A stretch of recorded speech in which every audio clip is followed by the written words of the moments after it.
people, three men from Augusta, Georgia with curly hair, blue eyes, and freckles identify as black men. And people, you will never guess the reason why. This will blow your mind. Let me explain. Now people, first and foremost, you may be asking yourself, why do these three white men identify as black men? What's the story behind it? This doesn't make any sense. I never heard of this before. Well, people, this is a 100% true story. Now, people, these white men' biological father is black. He was in the military for a very long time. I'm not sure if he's retired or what, but they live 15 minutes from Fort Gordon Military in Augusta, Georgia. It's a big military base there. Now, people, when these grown men was little kids, they lived in an all-black neighborhood with their father. Their father was a single father. This man in the military was married to a white woman with blue eyes for years before they had a very bad breakup. They end up getting a divorce, and this man end up getting custody of all his boys. Now people, before I go any further, keep in mind these grown men was little kids back in the 90s. So again, back in the 90s, they pretty much lived in an all-black neighborhood with their father. Now people, these three boys was very good in sports, especially basketball. They used to play basketball on a daily basis with all the neighbors. And keep in mind, these wasn't no little boys. They wasn't skinny. It looked like they lift weights. I'm not sure if it was because their father was in the military and the father made them lift weights, but then was some pretty big boys. Now, having said that, again, they was very good at basketball. They would play basketball on a daily basis. And if you know anything about street basketball, everybody talk a lot of trash on the court. And something people would say to these white boys on a daily basis when they playing basketball, talking trash to each other, they would say, "I will beat your white A." They would talk a lot of trash like that. Now, if you asking yourself, well, why is they talking trash on the basketball court? That's what they do. Say, for example, you get fouled very hard or you don't agree with a call. They'll start talking a lot of trash.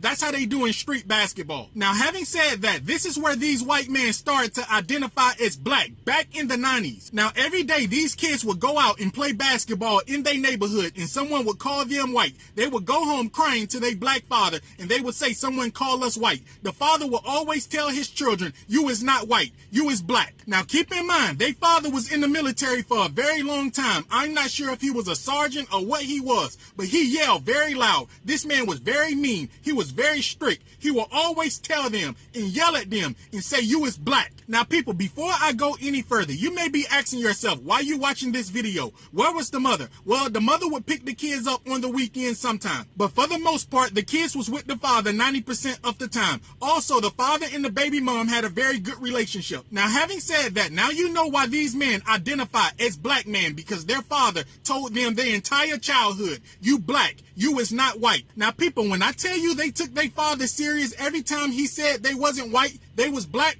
they took that to heart. They knew their father did not play and they listened to everything this man said. They took this man very serious, so they thought they was black. Now, people, you may be asking yourself, how serious was these kids trying to identify as a black man? People, they was serious. They listened to Tupac, Biggie, Busta Rhymes, Ja Rule, DMX. People, they used to love Master P, No Limit Soldiers. The only white artist they used to listen to was Eminem. People, these boys did everything black people do. They was a part of the culture, and everyone in the neighborhood loved them. Now, people, you may be asking yourself, why was the father telling these kids they was black on a daily basis when they had curly hair, blue eyes, and freckles? Well, people, when they first moved to that neighborhood in the 90s, the entire neighborhood would pick on these boys. They would say they live in a foster home, and that's not their real father. The boys would go home and cry to their father every day, and that was 100% their biological father. So now that you know the story behind why these three grown men with curly hair, blue eyes, and freckles from Augusta, Georgia identify as black men, where are they now? People, true story, they all married to black women with a lot of kids, and their father is still living and they very good family man. So people, have you ever heard of white men